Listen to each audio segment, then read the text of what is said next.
फर्क नजर आएगा।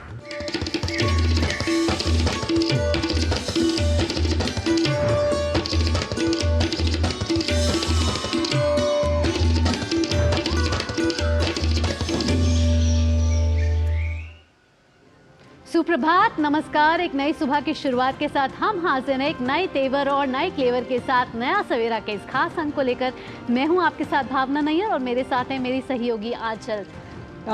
शुक्रिया भावना और हमारे सभी दर्शकों एक बार फिर से नए साल की बहुत बहुत शुभकामनाएं। और जब हम खबरों की बात करते हैं तो प्रधानमंत्री का नया साल इस बार शुरू हो रहा है दक्षिण भारत के दौरे को लेकर। साथ ही साथ प्रधानमंत्री लक्षद्वीप का भी दौरा करेंगे और वहां पर कई ऐसी परियोजनाएं हैं जो लोकहित और जनहित से जुड़ी हैं जिन्हें वो करेंगे राष्ट्र को समर्पित। बिल्कुल आंचल, साथ ही साथ गृह मंत्री अमित शाह जम्मू कश्मीर को लेकर नई दिल्ली में उच्च स्तरीय बैठक करने वाले हैं। बिल्कुल, और बात करेंगे कि जो चुनावी बॉन्ड्स हैं उनकी बिक्री खासतौर पर जो तमाम SBI की रजिस्टर्ड शाखाएं हैं वहां से शुरू होने वाली है। साथ ही बात होगी खेल जगत और जीवन के संघर्षों से जुड़ी कुछ खास कहानियों की। लेकिन रुख सबसे पहले टॉप स्टोरीज यानी कि सुर्खियों का।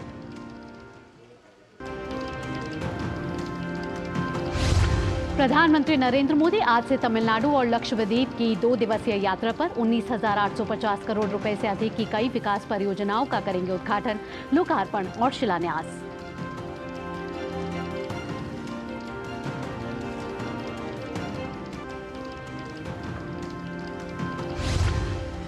गृह मंत्री अमित शाह जम्मू कश्मीर को लेकर करेंगे उच्च स्तरीय समीक्षा बैठक। सुरक्षा और विकास कार्यों समेत कई मुद्दों पर होगी चर्चा।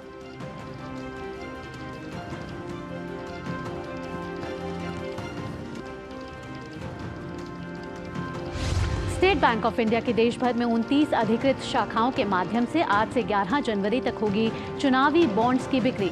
जारी होने की तारीख से 15 दिनों के लिए वैध होंगे ये बॉन्ड्स।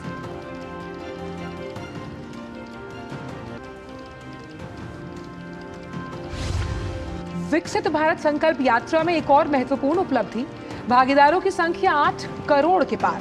15 नवंबर को प्रधानमंत्री नरेंद्र मोदी ने झारखंड के खूंटी से की थी यात्रा की शुरुआत।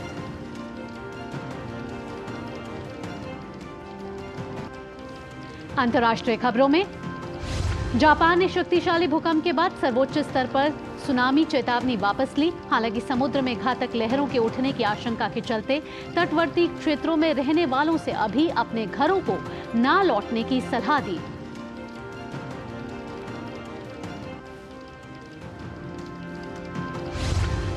भारत और ऑस्ट्रेलिया की महिला टीमें आज 3 मैचों की वनडे सीरीज के तीसरे मुकाबले में होंगी आमने सामने। लगातार 2 मैचों में हार के बाद भारतीय महिला टीम की नजर अपने अभियान को जीत के साथ खत्म करने पर।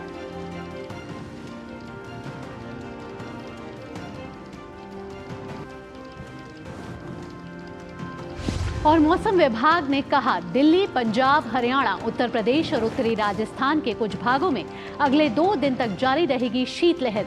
ऑरेंज अलर्ट जारी।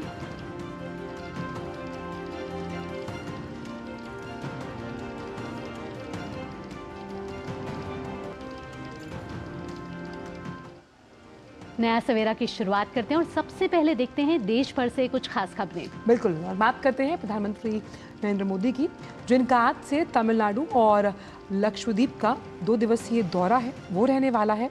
यात्रा के पहले दिन प्रधानमंत्री आज तमिलनाडु के तिरुचिरापल्ली पहुंचेंगे और प्रधानमंत्री तिरुचिरापल्ली के भारतीदासन विश्वविद्यालय के 38वें दीक्षांत समारोह में बतौर मुख्य अतिथि शामिल होंगे। उसके बाद प्रधानमंत्री तिरुचिरापल्ली में एक सार्वजनिक कार्यक्रम में विमानन, रेल, सड़क, तेल, गैस, शिपिंग और उच्चतर शिक्षा क्षेत्र से जुड़ी 19,850 करोड़ रुपए से अधिक की अनेक विकास परियोजनाओं का उद्घाटन कर राष्ट्र को समर्पित करने वाले हैं।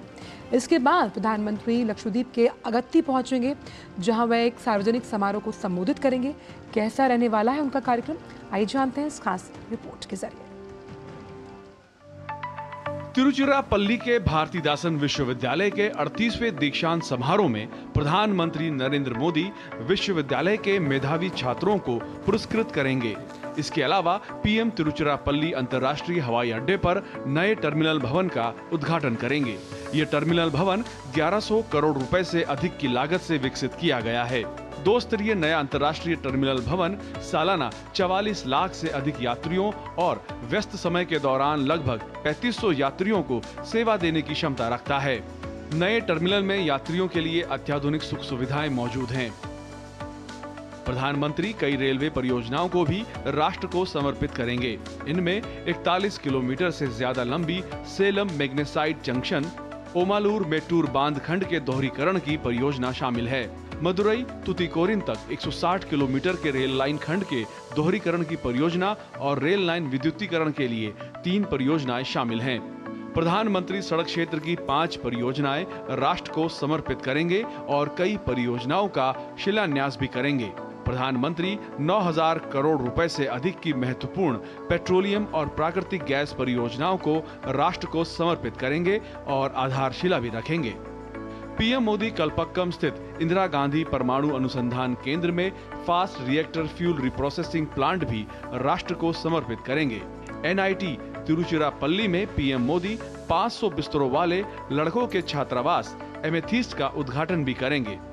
फिर प्रधानमंत्री नरेंद्र मोदी दोपहर के बाद लक्षद्वीप पहुंचेंगे, जहां वो एक सार्वजनिक समारोह को संबोधित करेंगे। तिरुचिरापल्ली से धीरज कुमार की रिपोर्ट, डीडी न्यूज। तो प्रधानमंत्री की तमिलनाडु और लक्षद्वीप यात्रा को लेकर हमारे संवाददाता भी हमारे साथ जुड़ चुके हैं। लक्षद्वीप के अगत्ती से जुड़ रहे हैं हमारे साथ अनुज यादव। अनुज, सुप्रभात। किस तरीके का कार्यक्रम रहने वाला है? प्रधानमंत्री नरेंद्र मोदी का एक सार्वजनिक कार्यक्रम में वे भाग लेने वाले हैं। सुरक्षा के कितने कड़े इंतजाम किए गए हैं? देखिए, बिल्कुल भावना, आज दोपहर के बाद जो लक्षद्वीप का जो अगाती आइलैंड है, प्रधानमंत्री नरेंद्र मोदी वहां पर पहुंचेंगे और वहां पर कुछ कार्यक्रम हैं, उनका वो उद्घाटन भी करेंगे। जिस तरीके से स्वास्थ्य की सेवाएं हैं, हम जानते हैं कि लक्षद्वीप के ये छोटे छोटे आइलैंड हैं, चाहे मैं कावरती की बात करूं, अगाती की बात करूं, वहां पर जो लोग हैं उनको मूलभूत जो सुविधाएं हैं वो उनको मिले, स्वच्छ पीने का पानी मिले, स्वास्थ्य की सेवाएं मिले।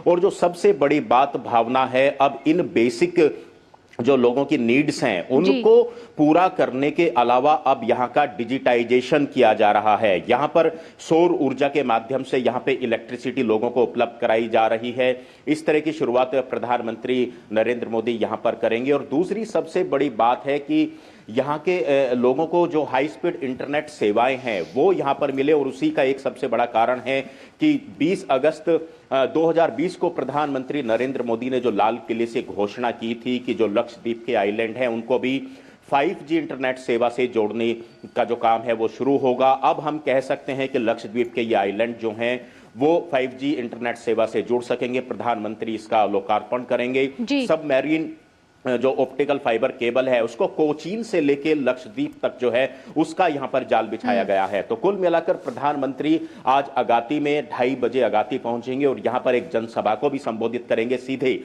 लोगों से संवाद करेंगे। और उसके बाद कावरती, जो दूसरा एक आइलैंड है लक्षद्वीप का, प्रधानमंत्री कल सुबह वहां पर पहुंचेंगे। भावना, बिल्कुल। और प्रधानमंत्री का क्योंकि 2 दिवसीय कार्यक्रम है, जहां वो लक्षद्वीप तो जाएंगे ही, लेकिन दक्षिण भारत के तमिलनाडु भी पहुंचेंगे, जहां पर तिरुचिरापल्ली से मौजूद है हमारे संवाददाता धीरज कुमार। धीरज, सुप्रभात आपको। प्रधानमंत्री का जो एक कार्यक्रम है इसमें ऐसे बहुत सी परियोजनाएं हैं जो लोकहित और राष्ट्रहित से जुड़ी हैं, जिसमें कनेक्टिविटी के साथ साथ जब हम पेयजल की बात करते हैं, ऑयल एंड गैस, ये तमाम वो क्षेत्र हैं जो आम जनजीवन को सुगम बनाने के लिए बेहद ज़रूरी हैं।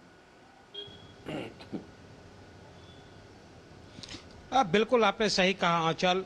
आज जो प्रधानमंत्री करीब 10:30 बजे यहाँ पहुँचेंगे और जो 10:30 बजे भारती दासन जो विश्वविद्यालय है, भारती दासन विश्वविद्यालय के 38वें जो दीक्षांत समारोह में प्रधानमंत्री मुख्य अतिथि के रूप में हिस्सा लेंगे और वहाँ पे प्रतिनिधि जो बच्चे हैं, जो छात्र हैं, उनको संबोधित भी करेंगे।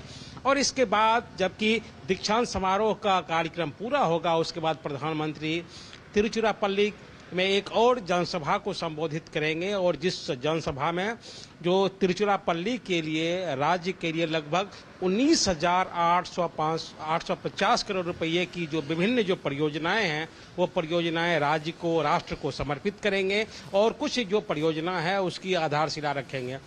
मैं आपको जानकारी के लिए बताऊं कि जो कई जो महत्वपूर्ण परियोजनाएं हैं वो यहाँ की मूलभूत सुविधाओं के लिए है, यहाँ की कनेक्टिविटी के लिए है, लोगों की जो दूसरे राज्यों से या कहें कि महानगरों से कैसे कनेक्टिविटी हो।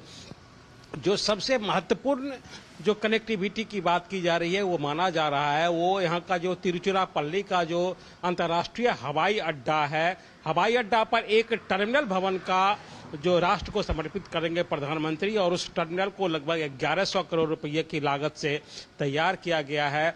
इसके अलावा अगर हम सड़क और परिवहन क्षेत्र की बात करें तो आज प्रधानमंत्री सड़क और परिवहन से जुड़ी हुई 5 परियोजनाओं को की आधारशिला रखेंगे, राष्ट्र को समर्पित भी करेंगे। और ये जो योजनाएं 5 जो परियोजनाएं होगी वो यहाँ की कनेक्टिविटी को मजबूती देने में अहम योगदान देगी। अगर हम रेल क्षेत्र की बात करें तो रेल क्षेत्र की कनेक्टिविटी के लिए भी आज यहाँ प्रधानमंत्री कई महत्वपूर्ण घोषणा करने वाले हैं और ऐसा कहा जा रहा है कि 3 चरण में 3 खंड में उन परियोजनाओं को पूरा किया जाएगा। अगर हम प्राकृतिक गैस की बात करें, पेट्रोलियम की बात करें तो पेट्रोलियम और प्राकृतिक गैस के लगभग 9000 करोड़ रुपए की राशि से जो कई परियोजनाओं की आधारशिला प्रधानमंत्री यहाँ पर रखेंगे। तो कुल मिलाकर ये कहा जा रहा है कि ये जो परियोजनाएं होगी ये परियोजनाएं यहाँ के लोगों की सुविधाओं के लिए, उनकी आधारभूत संरचनाओं की मजबूती के लिए, उनकी कनेक्टिविटी के लिए, यात्रियों की सुविधा के लिए और सबसे अहम राज्य के विकास, राज्य और देश के विकास के लिए ये जो परियोजनाएं होगी, इन परियोजनाओं का महत्वपूर्ण योगदान होगा। जी चलिए, आप दोनों हमारे साथ बने रहिएगा, आपसे और भी चर्चा जारी रखेंगे प्रधानमंत्री के इस दौरे को लेकर।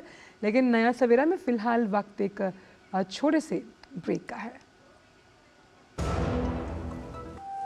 एनपीएस में सबसे अच्छा फायदा क्या है कि अगर मान लीजिए किसी एम्प्लॉइज को इक्विटी मार्केट का नॉलेज नहीं है, वो भी इसमें बेनिफिट ले सकता है। क्यों? क्योंकि आपका जो फंड होता है फंड मैनेजर मैनेज करता है। एम्प्लॉई अपने हिसाब से अपने सारे रेशियोज को डिसाइड कर सकता है और इसका बेनिफिट ले सकता है। ये सबसे अच्छी ट्रांसपेरेंट मैनर में वे है इसके एनपीएस की। दूसरा है कि आप इसके ऐप को भी डाउनलोड कर सकते हैं, उससे आप रेगुलर अपना मॉनिटरिंग कर सकते हैं। अपने बेहतर कल को सुनिश्चित करने के लिए एनपीएस जरूरी। टीबी हारेगा, देश जीतेगा। कितने हसीन सपने हैं इन नन्ही आंखों में, चेहरे पे वो मुस्कान, खुला आसमान और उसमें उड़ती पतंग। इस पतंग को नहीं कटने देंगे हम, इस मुस्कान को एक खुशी बनाएंगे हम।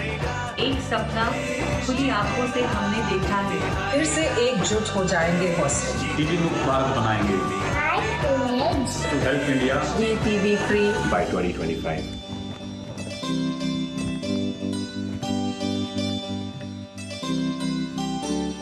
टीबी हारेगा, देश जीतेगा। सर बेरी पुलाव ट्राई करो, मस्त है। कैसा है? अरे उसको काहे को घूरता है? टिप्स इग्नोर करने का, अपना दिमाग लगाकर ऑर्डर देने का। मार्केट का स्टॉक टिप्स बहुत लोग देता है, डेंजरस हो सकता है।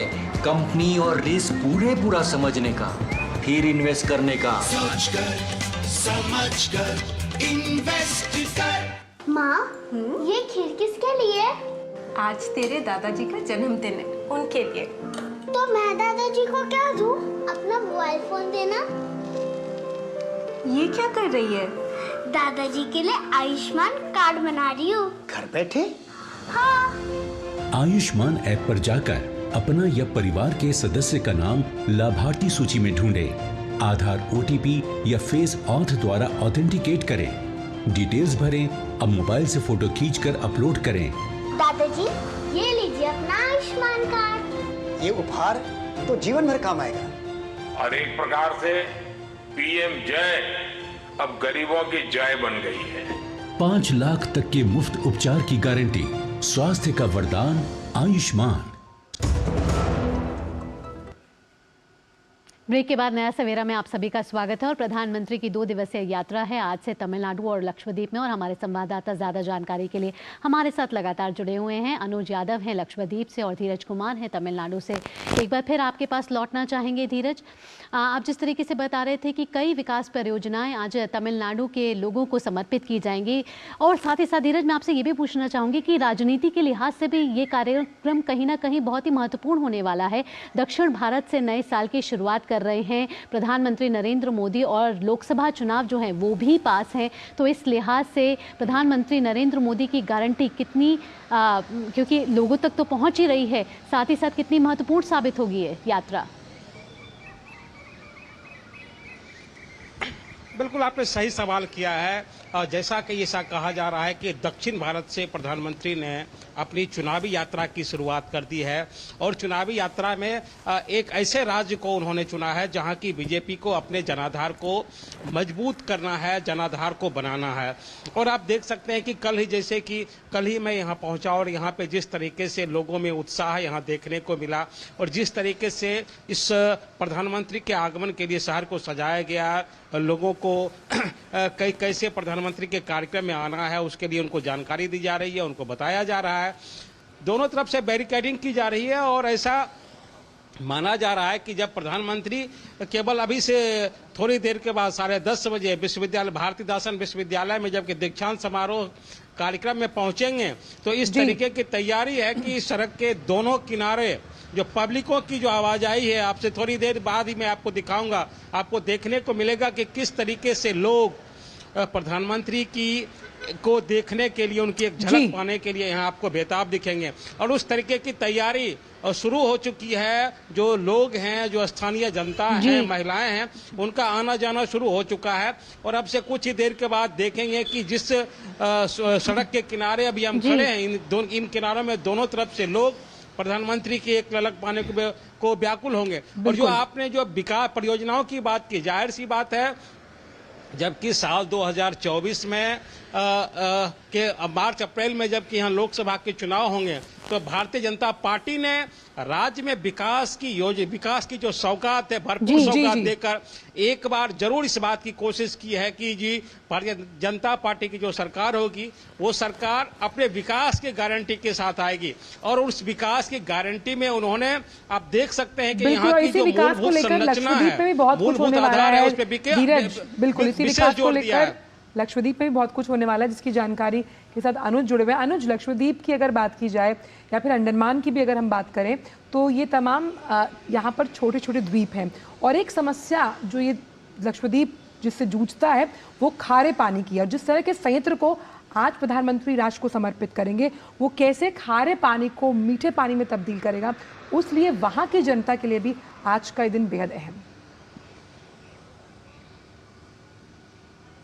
महत्वपूर्ण बात आपने कही, महत्वपूर्ण सवाल है और निश्चित तौर पर क्योंकि यहाँ हम जानते हैं कि जो ज़मीन का इलाका है वो काफ़ी कम है और ये जो आइलैंड हैं आंचल, ये कोरल आइलैंड हैं, तो इस वजह से यहाँ पर भूजल की जो व्यवस्था है वो ना के बराबर है। तो ऐसे में पानी, जो पीने का पानी है, वो यहाँ के लोगों के लिए एक बड़ी चुनौती है। ऐसे में यहाँ पर जो अब प्रधानमंत्री नरेंद्र मोदी जिसका आज यहाँ पर उद्घाटन करेंगे, लोकार्पण करेंगे, इस तरह के प्लांट यहाँ पर लगाए गए हैं जो खारे पानी को मीठे पानी में तब्दील करेंगे और जो समुद्र का पानी है उसी का उपयोग हो पाएगा। ये एक बड़ा क्रांतिकारी कदम होगा, ना सिर्फ देश के लिए बल्कि इन छोटे छोटे आइलैंड्स के लिए। तो यहाँ पर प्रधानमंत्री नरेंद्र मोदी जो बुनियादी सुविधाएं हैं, क्योंकि हम जानते हैं जो पीने का पानी है वो एक ऐसी बुनियादी जरूरत है जिसके बिना जीवन की कल्पना नहीं की जा सकती। दूसरी बात करें तो स्वास्थ्य सेवाएं हैं, जो आंगनबाड़ी केंद्र हैं, क्योंकि हम जानते हैं आजकल चाहे राज्य सरकारें हों या केंद्र सरकारें हों, आंचल जो भी महिलाओं के लिए और बच्चों के लिए जो केंद्र की जो योजनाएं हैं वो जो जमीनी स्तर पर पहुंचती हैं उसका सबसे बड़ा अगर कोई माध्यम बनता है तो आंगनवाड़ी केंद्र बनते हैं। तो प्रधानमंत्री नरेंद्र मोदी ये जो लक्षद्वीप के 5 आइलैंड हैं वहां पर आंगनवाड़ी केंद्रों का अब शिलान्यास करेंगे और अगले कुछ दिनों में वो बनकर तैयार होंगे। तो यहाँ की महिलाओं के लिए, यहाँ के बच्चों के लिए निश्चित तौर पर आंगनवाड़ी केंद्रों से सुविधाएं वहां तक पहुंचेंगी। दूसरी जो मैंने आपसे बात कही थी, क्योंकि यहाँ पर बिजली की जो व्यवस्था है आंचल वो डीजल के माध्यम से होती है, डीजल आधारित बिजली उत्पादन यहाँ पर होता है, उसको सोलर के माध्यम से अब यहाँ पर किया जाएगा और एक 1400 किलोवाट का जो सोलर का जो एक संयंत्र है, सोलर प्लांट है, उसको यहां पर बनाकर तैयार कर दिया गया है। आज प्रधानमंत्री नरेंद्र मोदी वो भी लक्षद्वीप की जनता को सौंपेंगे और यहां पर निर्बाधित तौर पर जो बिजली है वो लोगों को यहां पर मिल सकेगी। और देखिए, जब बिजली यहां पर मिलेगी तो कई ऐसे रोजगार होंगे, कोई ऐसे छोटे छोटे कार्य होंगे जो यहां के युवा, यहां के लोग कर सकेंगे। और सबसे बड़ी बात है डिजिटल क्रांति। भारत और पूरे देश के अंदर डिजिटल क्रांति का जो एक सबसे बड़ा उदाहरण प्रधानमंत्री नरेंद्र मोदी ने पेश किया है वो तो हम लोग देख ही रहे हैं, लेकिन अब ये छोटे छोटे आइलैंड के पास भी, इन द्वीपों पर भी इस तरह की डिजिटल क्रांति हो, उसके लिए यहां पर उसका भी ये लोकार्पण होगा। और पूरी तरीके से जो लेन देन है, पैसे का लेन देन है, वो यूपीआई के माध्यम से यहां पर किया जा रहा है। और हम इस बात को कहें तो करीब करीब 80% वो कार्य पूरा यहां पर हो चुका है। तो कुल मिलाकर ये द्वीपों पर भी भारत की जो एक तस्वीर, बढ़ती हुई तस्वीर दिखाई देती है दुनिया में, ये आइलैंड भी पीछे ना छूट जाएं। प्रधानमंत्री नरेंद्र मोदी जी, की बहुत बहुत यही शुक्रिया कोशिश है। अनुज, बहुत बहुत शुक्रिया धीरज, तमिलनाडु से जुड़ने के लिए और अनुज लक्षद्वीप से जुड़ने के लिए और इन तमाम जानकारी हम तक साझा करने के लिए। तो आंचल, कहीं ना कहीं दोनों ही यात्रा बहुत महत्वपूर्ण होने वाली है और जिस तरीके से हमने देखा कि लक्षद्वीप सिर्फ पर्यटन के लिहाज से हम देखते थे, लेकिन प्रधानमंत्री की गारंटी रही है कि वही समाज के आखिरी छोर तक पहुंचना और वो लाभ पहुंचाना जिसकी कल्पना भी पिछली सरकारों ने शायद नहीं की थी। बिल्कुल, डिजिटल क्रांति के रूप में अब लक्षद्वीप भी अपने आप को अग्रणी रूप में आगे दिखेगा आने वाले समय में। चलिए बढ़ते हैं अब अगली खबर की और खबर है गृह मंत्री अमित शाह आज जम्मू कश्मीर में विकास कार्यों और सुरक्षा स्थिति की समीक्षा को लेकर एक उच्च स्तरीय बैठक करेंगे। बैठक में विशेष रूप से राजौरी और पुंछ के सीमावर्ती जिलों की स्थिति की समीक्षा की जाएगी। आज दोपहर को होने वाली बैठक में गृह मंत्री अमित शाह सुरक्षा ग्रिड के कामकाज, सुरक्षा पहलुओं के साथ केंद्र शासित प्रदेश में विकास कार्यों की समीक्षा करेंगे।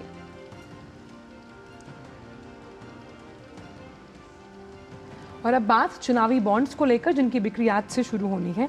इनकी बिक्री 11 जनवरी तक एसबीआई की देश भर की जो 29 रजिस्टर्ड शाखाएं हैं उनके माध्यम से की जाएगी।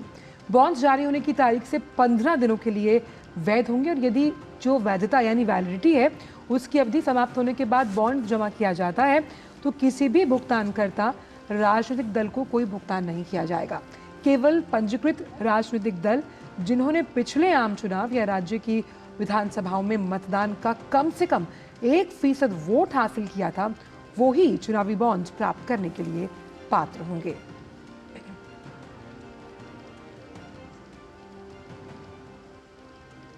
और नया सवेरा में रुक रहे हैं एक छोटे से ब्रेक के लिए, लेकिन ब्रेक के बाद खबरें होंगी अयोध्या नगरी से। 22 जनवरी को होने वाला है प्राण प्रतिष्ठा का मेगा कार्यक्रम।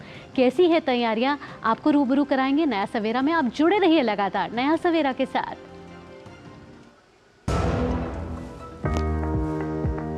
Earlier we were having DCBS system. We got transferred to NPS from DCBS. NPS was found to be more employee friendly, flexible, transparent, and beneficiary can choose their options. Transition was very smooth. NPS has created app-based systems and online systems, so everything is digitized. It's very helpful and convenient. अपने बेहतर कल को सुनिश्चित करने के लिए NPS जरूरी है. It's another 6. रिचार्ज, जल्दी रिचार्ज करा। ये क्या किया? मैच तो गया। पेमेंट कैसे करेंगे? टोकनाइज कार्ड से। टोकन? हाँ, ऑनलाइन पेमेंट के लिए आरबीआई लाए हैं टोकनाइजेशन। एक बार कार्ड डिटेल्स, ओटीपी, सीवीवी डालकर टोकन जनरेट कीजिए। कार्ड भी सुरक्षित और बार डिटेल्स भरने की नो झंझट। वही सुविधा अधिक सुरक्षित। ऑलराउंडर वो की मैं। आरबीआई कहता है कि जानकार बनिए, सतर्क रहिए।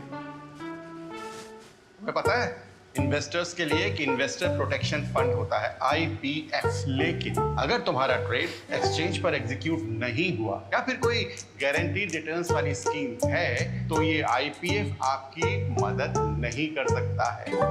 और अगर आपका ब्रोकर ही डिफॉल्टर बन जाए तो फिर IPF आपको कॉम्पेंसेशन दिला सकता है। कहां से सीखा? NSE की साइट पर।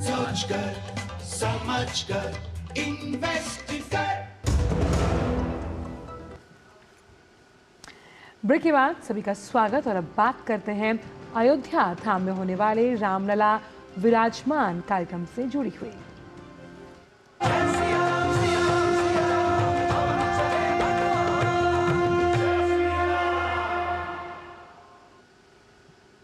500 साल से अधिक का इंतजार खत्म होने जा रहा है। भगवान श्री राम अपने मंदिर में विराजमान होने जा रहे हैं। मर्यादा पुरुषोत्तम भगवान श्री राम की नगरी अयोध्या इन दिनों अपने अलौकिक स्वरूप की छटा दुनिया भर में बिखेर रही है। देखिए कैसे सज संवर रही है प्रभु श्री राम की नगरी अयोध्या।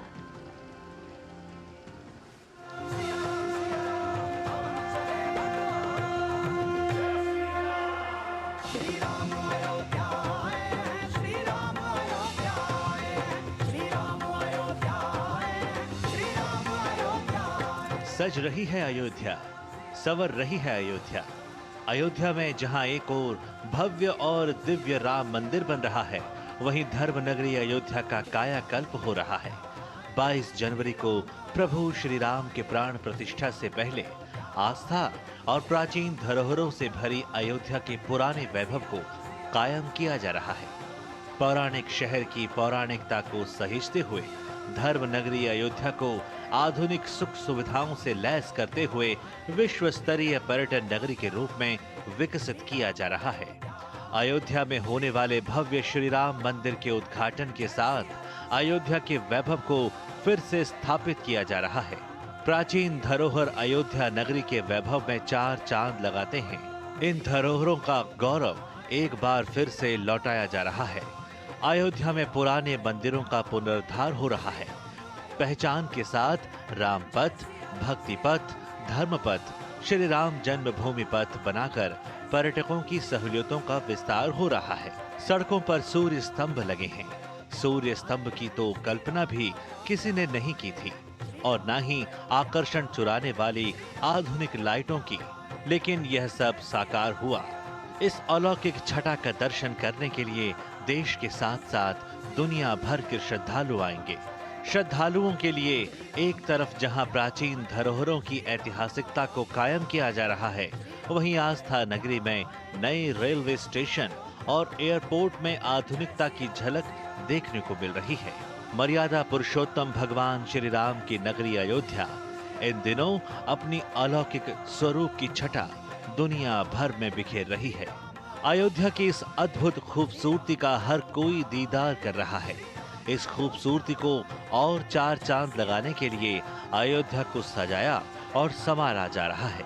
राम पथ, जन्मभूमि पथ और भक्ति पथ का निर्माण और सौंदर्यकरण का कार्य, NH 27 बाईपास महोबरा बाजार से होते हुए टेढ़ी बाजार राम जन्मभूमि तक 4 लेन मार्ग का निर्माण कार्य, अयोध्या सुल्तानपुर राष्ट्रीय राजमार्ग से एयरपोर्ट तक 4 लेन सड़क का नव निर्माण कार्य, NH 27 बाईपास से राम पथ तक रेल संपार संख्या 111B पर ROB के प्रथम लेन का निर्माण कार्य, रेलवे क्रॉसिंग संख्या 112 पंचकोसी परिक्रमा मार्ग पर बड़ी बुआ रेलवे क्रॉसिंग पर ROB का निर्माण कार्य, शिरोपरी लाइनों को भूमिगत करने का कार्य, राम की पैड़ी के प्रमुख चैनल की रिमॉडलिंग, गुप्तार घाट से जमथरा घाट तक तटबंध का निर्माण, पुलिस कर्मियों के लिए 600 लोगों की क्षमता वाले बैरक का निर्माण, राम की पैड़ी में अविरल जल प्रवाह के लिए पैड़ी की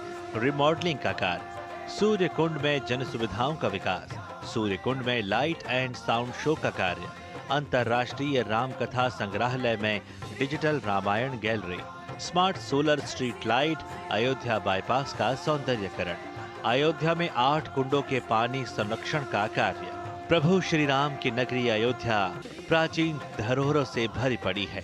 भगवान राम की इस नगरी में मौजूद विद्या कुंड, सूर्य कुंड, दंत कुंड और भरत कुंड जैसे तमाम प्राचीन और धार्मिक ऐतिहासिक कुंड आज भी मौजूद हैं।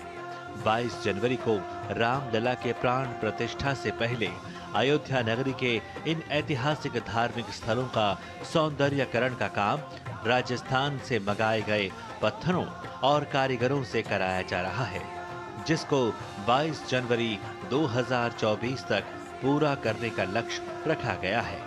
Bureau report, DD news.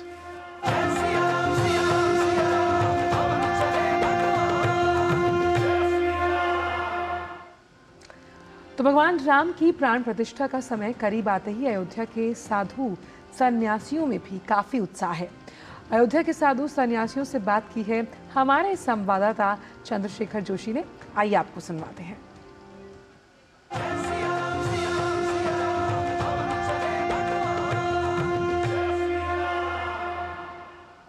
Tejpal दास मुख्य पुजारी हनुमानगढ़ी हमारे साथ मौजूद हैं। इनसे हम बात करेंगे कि किस तरह से यहाँ पर जो अब लोगों का आना बढ़ रहा है, क्या कुछ कहेंगे, क्या अंतर आ रहा है अब तो पूरा भारत राममय हो रहा है, इसमें कहने की कोई बात नहीं। हर व्यक्ति के अंदर एक उत्साह है, कौतूहल है और हर व्यक्ति यहाँ आना चाहता है।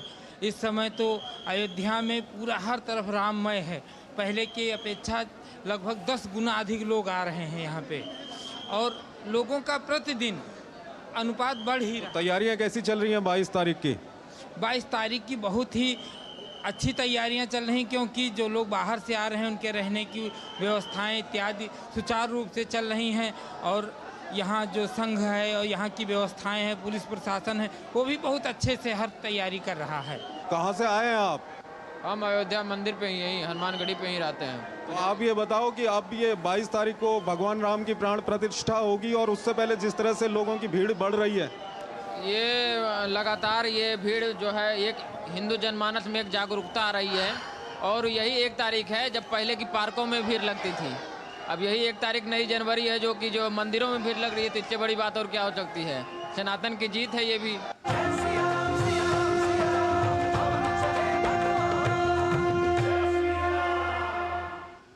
तो अद्भुत, अविश्वसनीय, अकल्पनीय, अलौकिक दिख रही है राम नगरी अयोध्या। जी हाँ, हम आपको हर रोज अयोध्या से जुड़े एक तथ्य के बारे में जानकारी दे रहे हैं। तो आइए जानते हैं आज अयोध्या से जुड़े तथ्य के बारे में।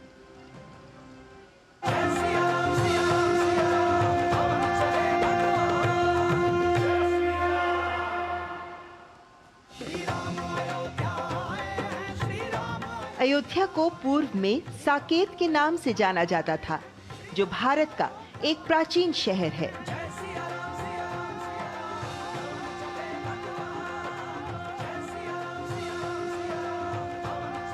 पारंपरिक इतिहास में अयोध्या कौशल राज्य की प्रारंभिक राजधानी थी। कौशल देश की राजधानी पर इक्ष्वाकु, पृथु, मांधाता, हरिश्चंद्र, सागर, भगीरथ, रघु, दिलीप, दशरथ और राम जैसे कई प्रतिष्ठित राजाओं का शासन था।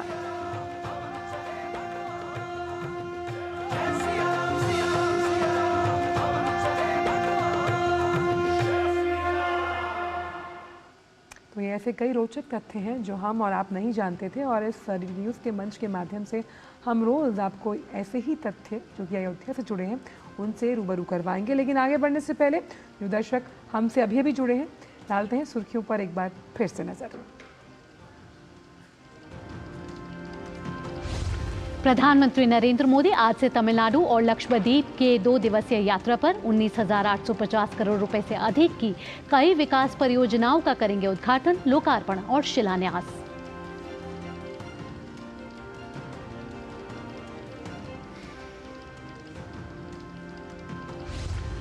गृह मंत्री अमित शाह आज जम्मू कश्मीर को लेकर करेंगे उच्च स्तरीय समीक्षा बैठक। सुरक्षा, विकास कार्यों समेत कई मुद्दों पर होनी है चर्चा।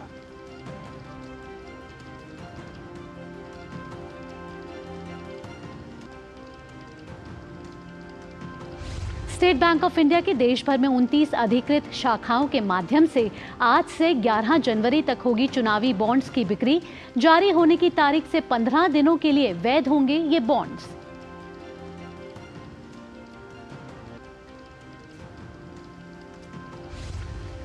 विकसित भारत संकल्प यात्रा में एक और महत्वपूर्ण उपलब्धि, भागीदारों की संख्या 8 करोड़ के पार।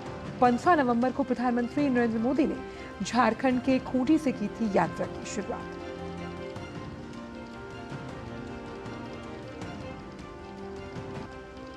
अंतर्राष्ट्रीय खबरों में, जापान ने शक्तिशाली भूकंप के बाद सर्वोच्च स्तर की सुनामी चेतावनी वापस ली।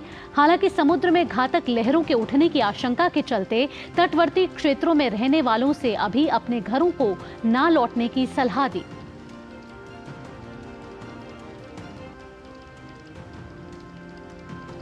क्रिकेट में भारत और ऑस्ट्रेलिया की महिला टीमें आज 3 मैचों की वनडे सीरीज के तीसरे मुकाबले में होंगी आमने सामने। लगातार 2 मैचों की हार के बाद भारतीय महिला टीम की नजर अपने अभियान को जीत के साथ खत्म करने पर।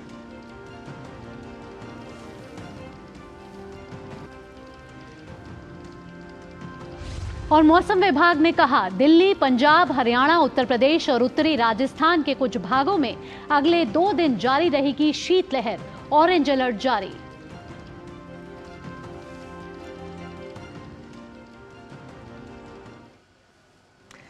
केंद्रीय कृषि एवं किसान कल्याण मंत्रालय की ओर से झारखंड के खरसावा में विकसित गांव विकसित भारत थीम पर किसान समागम का आयोजन हुआ।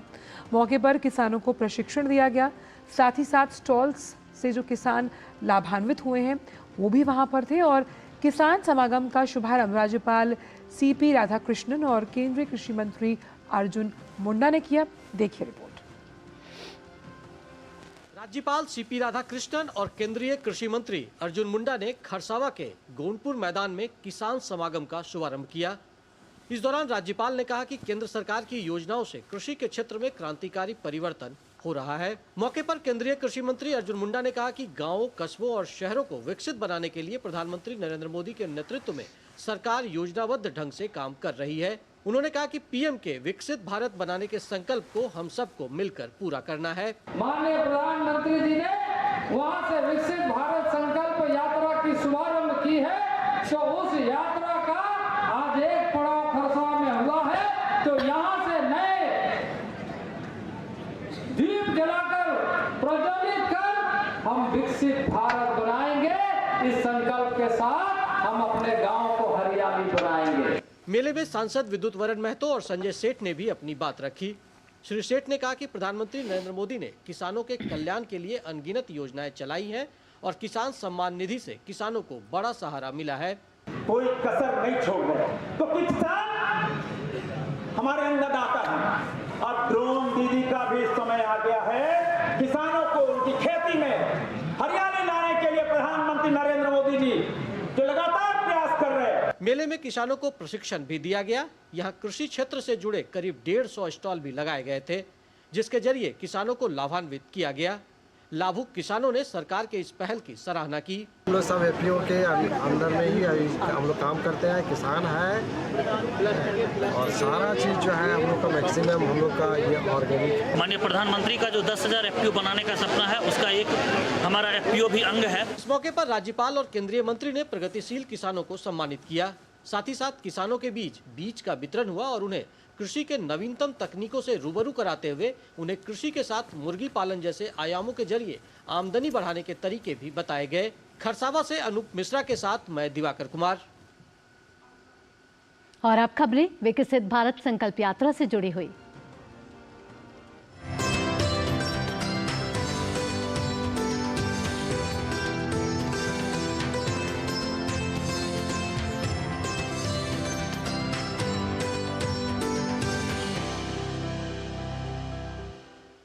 विकसित भारत संकल्प यात्रा ने एक और कीर्तिमान स्थापित किया है। इससे जुड़ने वाले प्रतिभागियों की बढ़ती संख्या रिकॉर्ड बनाती नजर आ रही है। ये आंकड़ा 8 करोड़ के पार हो गया है। ये यात्रा 36 राज्यों या संघ राज्यों के 782 जिलों में पहुंच रही है।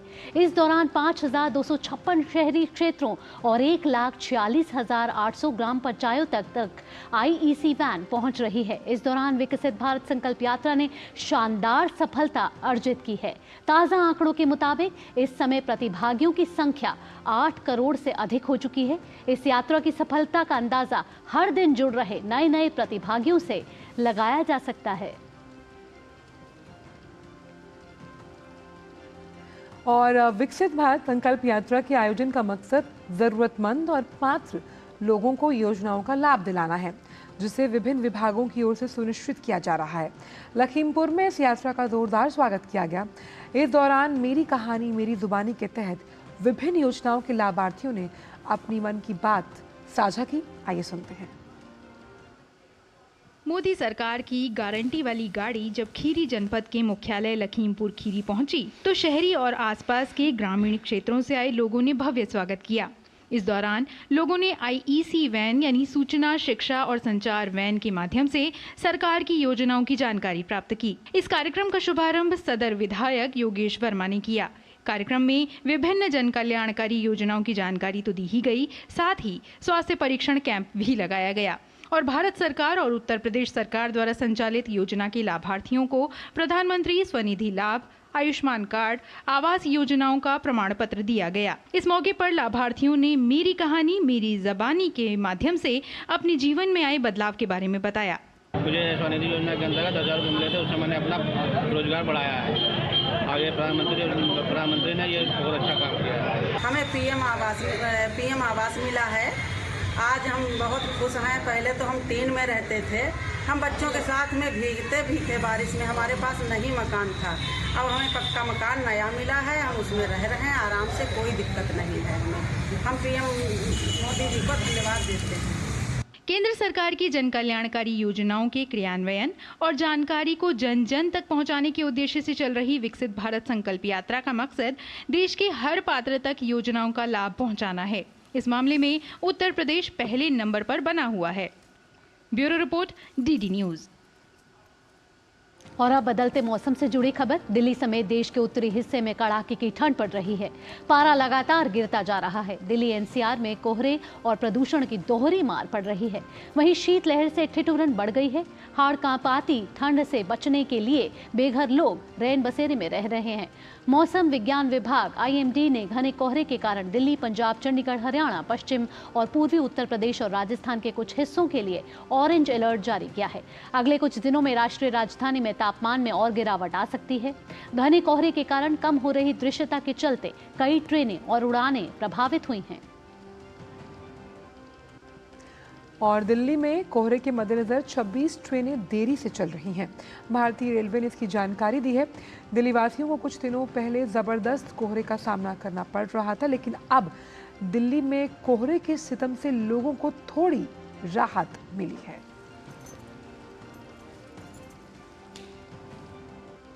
और आइए बुलेटिन में आगे बढ़ते हैं और अब बात करते हैं हमारे खास सेगमेंट अखबारों की सुर्खियों की।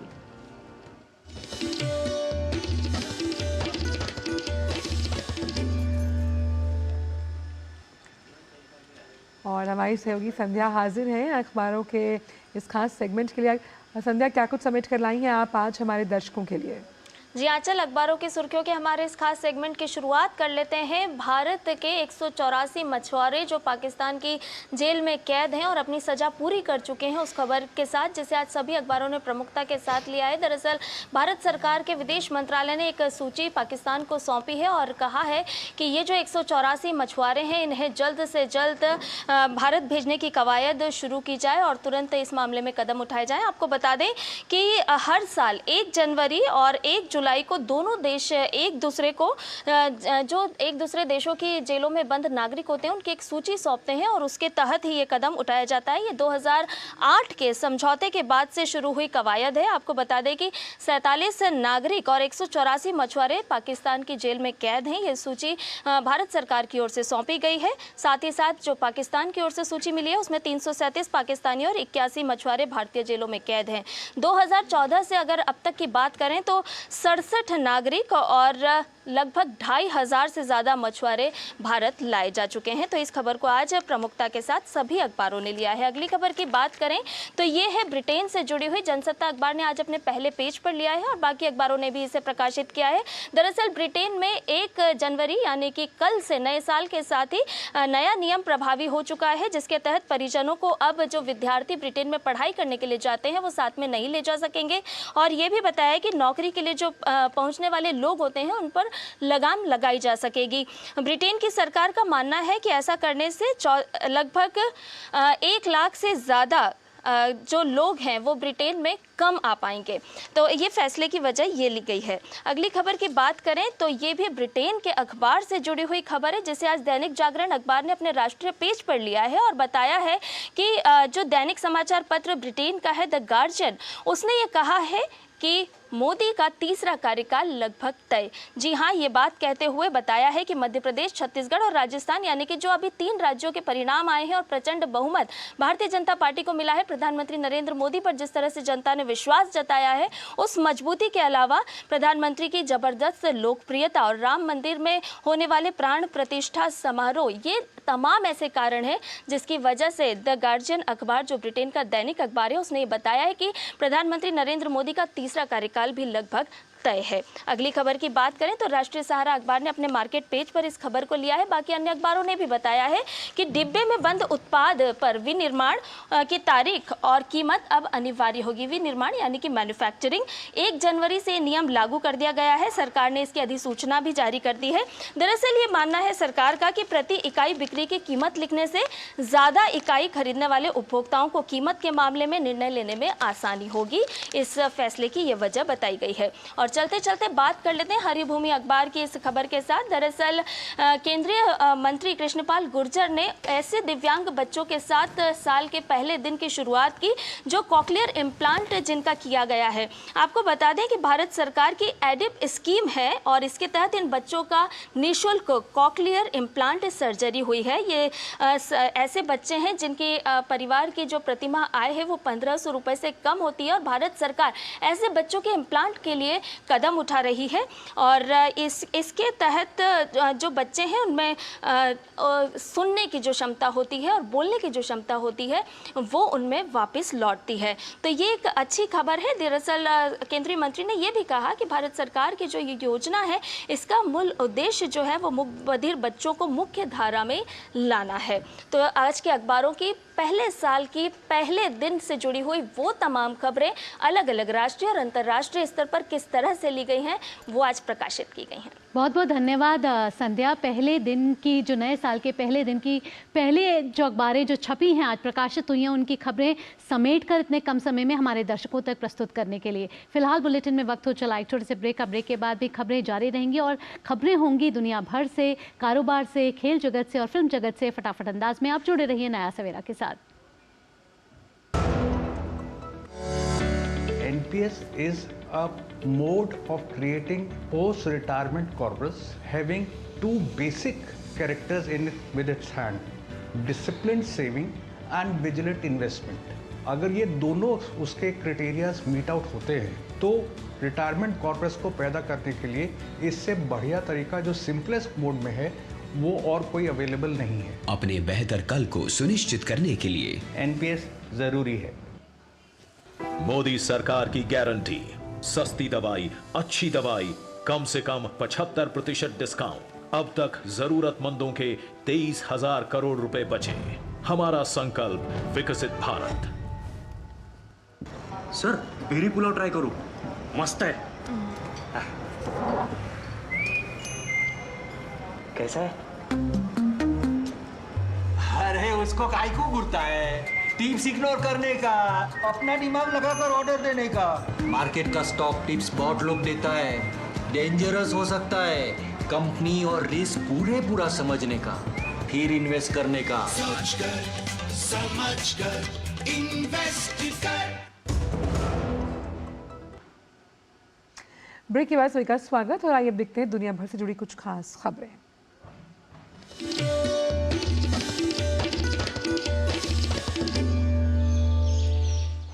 जापान में तेज भूकंप आने से वहां काफी नुकसान होने की खबर है। वहां आए 7.6 तीव्रता वाले भूकंप से 6 लोगों की जान चली गई है। भूकंप के बाद से जापान में रेस्क्यू ऑपरेशन जारी है और फंसे हुए लोगों को निकालने की कोशिशें की जा रही हैं। भूकंप की वजह से जापान में काफी इमारतों को भी नुकसान पहुंचा है। हजारों घरों की बिजली गुल हो गई है। कई इलाकों के लोगों को जान बचाने के लिए ऊंचे सुरक्षित स्थानों पर जाना पड़ा। भूकंप के दौरान जापानी मंदिर और केटा ग्रैंड श्राइन को हिलते हुए देखा गया। तटीय इलाकों के पास रहने वाले लोगों को अभी वापस अपने घरों को लौटने से मना किया गया है क्योंकि वहां घातक लहरों के आने की आशंका है। रूसी राष्ट्रपति व्लादिमीर पुतिन ने मॉस्को के एक सैन्य अस्पताल में घायल सैनिकों से मुलाकात की है। बेलगोरोड गोलाबारी मामले पर बात करते हुए पुतिन ने कहा कि रूसी सीमावर्ती शहर बेलगोरोड पर यूक्रेनी मिसाइल हमलों की एक श्रृंखला जिसमें 20 लोग मारे गए और 111 लोग घायल हुए। पुतिन ने कहा कि रूस यूक्रेन में संवेदनशील सैन्य ठिकानों पर हमला करना जारी रखेगा। सैनिकों के साथ व्यापक बातचीत में पुतिन ने कहा यूक्रेन में युद्ध का रुख रूस के पक्ष में बदल रहा है। साथ ही उन्होंने मॉस्को को संघर्ष समाप्त करने की उम्मीद जताई है। और आइए अब आगे बढ़ते हैं और बात करते हैं कारोबार जगत की फटाफट अंदाज में।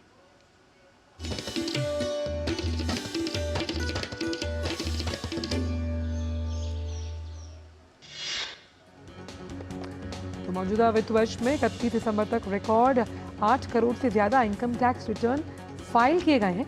एक साल पहले 31 दिसंबर 2022 तक करीबन 7.51 करोड़ टैक्स रिटर्न भरे गए। सीबीडीटी ने जानकारी दी और अपने बयान में ये भी कहा कि बीते वित्त वर्ष 2022-23 में भरे गए कुल इनकम टैक्स रिटर्न जो है वो 9% ज्यादा है। देश का खनिज उत्पादन अक्टूबर 2023 में सालाना आधार पर 13.1% बढ़ा है। भारतीय खान ब्यूरो के अस्थायी आंकड़ों के अनुसार खनन और उत्खनन क्षेत्र में खनिज उत्पादन सूचकांक अक्टूबर में 127.4 रहा। यह अक्टूबर 2022 के मुकाबले 13.1% अधिक है। ऑटोमोबाइल और ऑटो कंपोनेंट्स इंडस्ट्रीज के लिए परफॉर्मेंस लिंक्ड इंसेंटिव स्कीम को 1 साल तक के लिए बढ़ाया गया।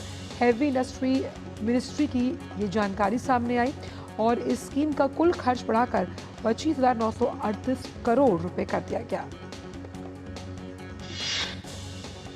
वाणिज्य और उद्योग मंत्रालय द्वारा जारी किए गए आंकड़ों के अनुसार नवंबर 2023 के दौरान 8 प्रमुख उद्योगों के मध्य कोयला उद्योग के सूचकांक ने 10.9% की वृद्धि दर्ज की है। कोयला क्षेत्र ने नवंबर के दौरान 185.7 अंक अर्जित किए, जो कि पिछले वर्ष के इसी महीने में इसने 166.5 अंक हासिल किए थे। पैकेज वस्तुओं पर उसके बनने की तारीख और पैकेज में प्रति इकाई बिक्री मूल्य छापना अब अनिवार्य हो गया। नए नियम के तहत पैकेज पर अब प्रति किलोग्राम की दर से कीमत छापनी होगी, साथ ही अधिकतम कीमत भी छापनी होगी। कोई पैकेज 1 किलो से कम है तो उस पर एमआरपी के साथ प्रति ग्राम की कीमत भी छापनी होगी।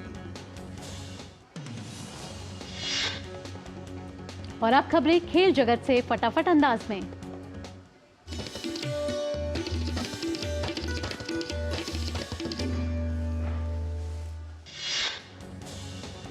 भारत और ऑस्ट्रेलिया की महिला टीमों के बीच 3 मैचों की सीरीज का तीसरा अंतिम मुकाबला खेला जाएगा। पिछले 2 मैच में करीबी अंतर से पराजय झेलने वाली भारतीय महिला क्रिकेट टीम तीसरे मैच में ऑस्ट्रेलिया के खिलाफ घरेलू मैदान पर लगातार 9 मैच से चला आ रहा हार का सिलसिला खत्म करने की करेगी कोशिश।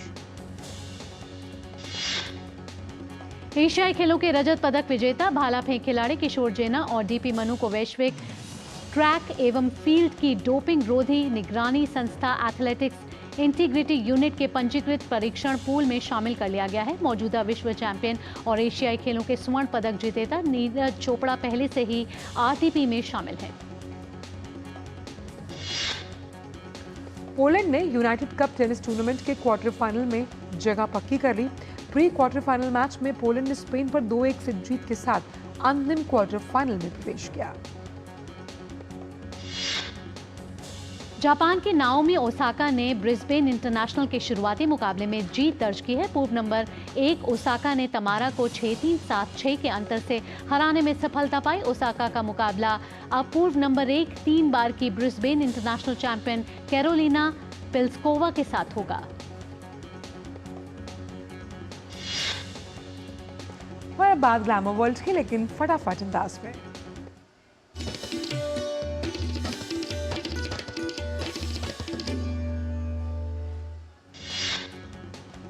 अभिनेता अक्षय कुमार और टाइगर श्रॉफ स्टारर फिल्म बड़े मियां छोटे मियां को लेकर दर्शकों में खासा उत्साह देखने को मिल रहा है। रिलीजिंग से पहले दोनों अभिनेताओं ने अपने फैंस को नए साल पर खासा तोहफा देते हुए इस फिल्म से जुड़े नए लुक को साझा किया है।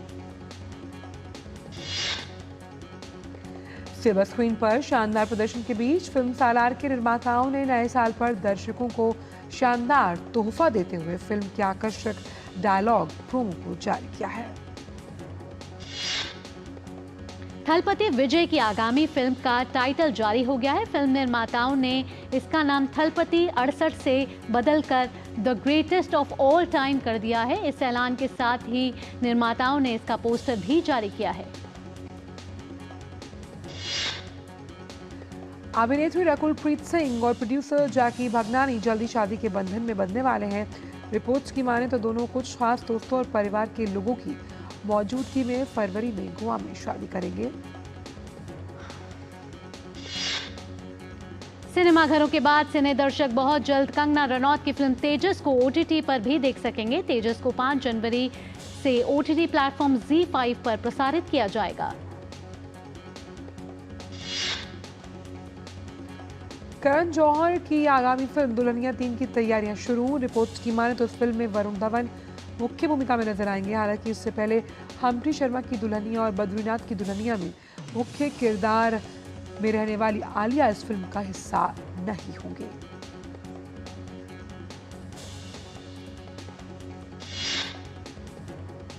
और आइए अब जानते हैं मौसम का हाल और देखते हैं कि विभिन्न राज्यों और शहरों में न्यूनतम और अधिकतम तापमान क्या है।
आज नया सवेरा के इस अंक में बस इतना ही, लेकिन जाते जाते आप देखिए कैसे फ्लोरिडा के लोगों ने 2024 का पहला दिन पूरे जश्न और खुशियों के साथ बिताया है। बिल्कुल, और आप इन विषयों का लीजिए आनंद। हमें दीजिए इजाजत। मुस्कुराते रहिए, सशक्त रहिए। नमस्कार।